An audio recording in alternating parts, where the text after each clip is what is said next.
जय हिंद। मैं प्रदीप सर आज आपके लिए ट्रिग्नोमेट्री टेबल के बारे में कुछ बताऊंगा। जैसे मैंने पहले फॉर्मूले लिखवाए थे आपको ट्रिग्नोमेट्री के, अब उसके बाद ट्रिग्नोमेट्री टेबल है, इसको याद करना बहुत ज़रूरी है क्योंकि इसके आधार पर क्वेश्चन आपको मिलेंगे बोर्ड परीक्षा में। ठीक है, तो देखिए ट्रिग्नोमेट्री टेबल। इसमें हम मान निकालेंगे साइन, कॉस, टेन, कॉट, सेक और कोसेक के। 0 डिग्री पर, 30 डिग्री पर, 45 डिग्री पर, 60 डिग्री पर और 90 डिग्री पर। एक तो सिंपल टेबल है, जैसे कि साइन 0 का मान होता है 0, साइन 30 का मान होता है 1/2, साइन 45 का होता है 1/√2, साइन 60 का होता है √3/2 और साइन 90 का होता है 1। ठीक है, ये तो आपको याद करनी है टेबल। अब कुछ हमारे छात्र ऐसे भी हैं जिनको टेबल याद नहीं होती है, तो कुछ समझ लीजिएगा कैसे करेंगे। देखिए ये कितने हैं, 1 2 3 4 5। आपको सीरियल ध्यान रखना पड़ेगा। 0 के बाद 30 लिखना है, 30 के बाद 45 का गुण आता है, फिर 60 का आता है, फिर 90 का आता है। तो हम शुरुआत करेंगे इसमें 0 से।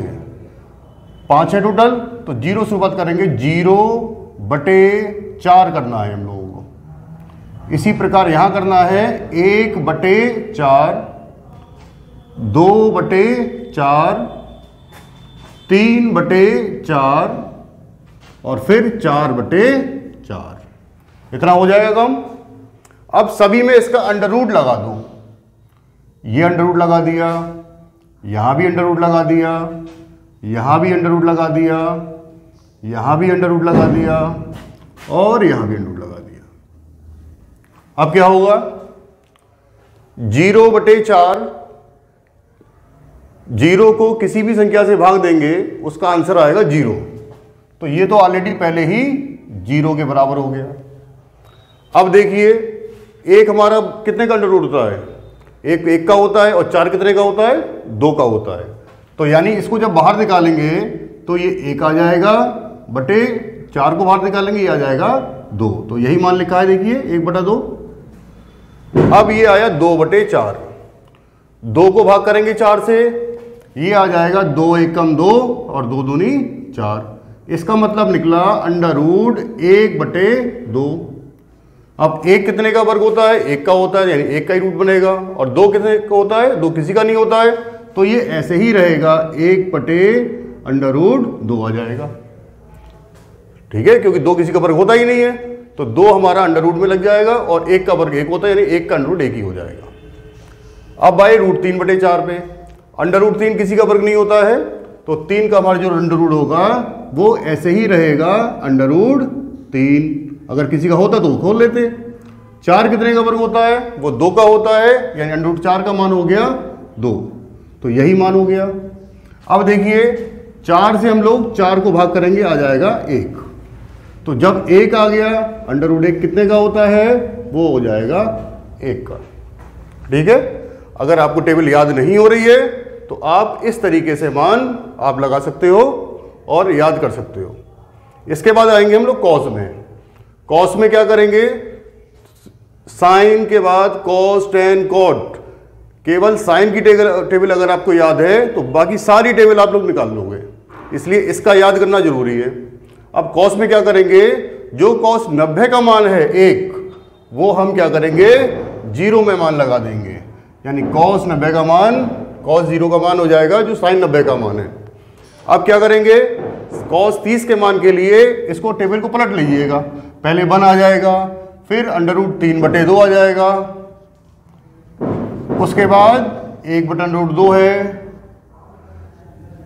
उसके बाद 1/2 आ जाएगा और फिर 0 आ जाएगा। पहले एक बार सीधा चलेंगे, फिर एक बार उल्टा चलेंगे। अब आई बात हमारी टेन की। टेन बराबर फॉर्मूला होता है हमारे, आप लोगों को लिखवाया भी था, साइन बटे कॉस। ठीक है, यानी साइन का मान जो भी होगा उसको कॉस के मान से भाग कर देंगे, तब निकल के आएगा टेन का मान।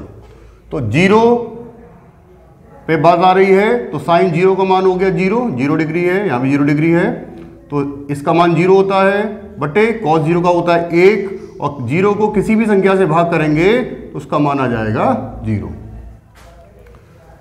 इसी प्रकार यहां भी करेंगे साइन बटे कॉस, साइन 30 यानी साइन का मान है बटे कॉस का मान है।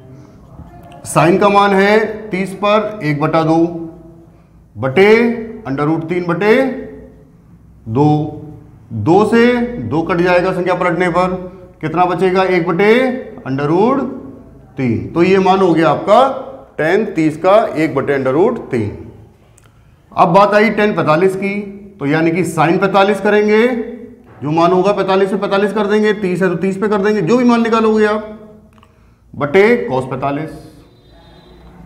साइन 45 का मान 1/√2 निकाला है हम लोगों ने, और cos 45 का भी हम लोगों ने 1/√2 निकाला है। दोनों एक से हैं, ये पूरे पूरे कट जाएंगे, इसका आंसर आ जाएगा 1। अब आए हम लोग tan 60 पर, तो साइन 60 का मान हम लोगों ने देखेंगे कितना लिखा है, साइन 60 का और cos 60 का मान है, साइन 60 का है √3/2 बटे 1/2, 2 से फिर 2 कट गया, अब बचा आपका ये √3/1, और 1 से भाग करेंगे तो वही जो संख्या है वही बचती है, √3 माना जाएगा tan 60 का। अब आया tan 90, यानी कि tan 90 होगा साइन 90 बटे cos 90। साइन 90 का मान 1 है, cos 90 का मान 0 है। अब यहां ध्यान देंगे, कुछ छात्र जो है 0 से भाग करते हैं तब भी आंसर 0 ले आते हैं, लेकिन यहां ध्यान रखिएगा, अगर हम 0 से किसी भी संख्या को भाग करेंगे तो आएगा हमारा अपरिभाषित, या इसको अनंत भी कहते हैं, ठीक है, अपरिभाषित बोलेंगे इसको। tan के बाद अब आया cot का नंबर, जैसे साइन में साइन की टेबल थी, cos निकालने के लिए साइन को पलट दिया, ऐसी cot निकालने के लिए हम लोग tan को पलट देंगे, तो जो मान tan 90 का है वो आ जाएगा 0 पर, जो tan 60 का है वो आ जाएगा cot 30 पर, जो 45 का है वो 1 रहेगा ऐसे ही, जो 30 का मान है वो इसमें आ जाएगा cot 60 में 1/√3, और जो tan 0 पे मान है वो हो जाएगा cot 90 का यानी कि 0।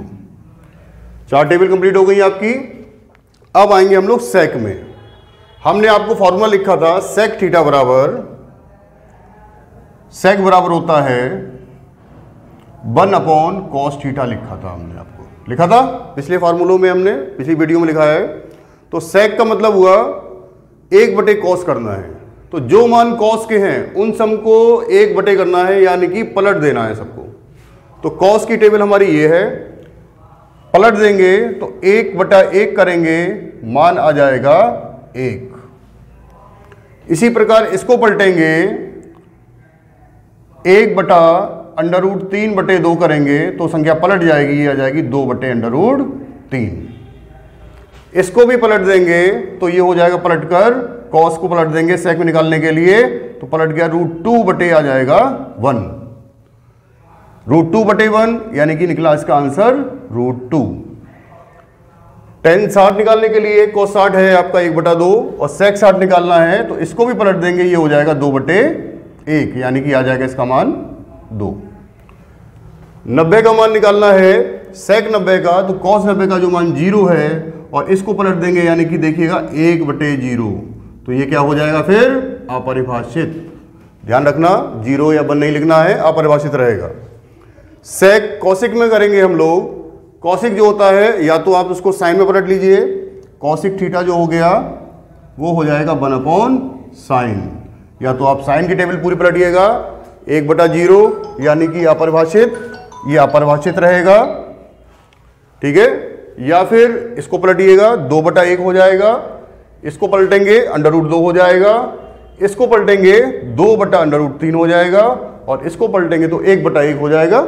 या फिर हम लोग क्या कर सकते हैं, जो हमने sec का मान निकाला है उसको पलट के लिख दें, अपरिभाषित जो मान 60 का है sec में वो cosic 30 का हो जाएगा 2, फिर आ जाएगा √2, ये मान इधर आ जाएगा 2/√3, और ये मान आ जाएगा 1 इधर। इस तरीके से ये आपकी टेबल पूरी कंप्लीट होगी। इसके साथ कुछ और भी फार्मूले हैं, वो मैं आपको नेक्स्ट वीडियो में बताऊंगा।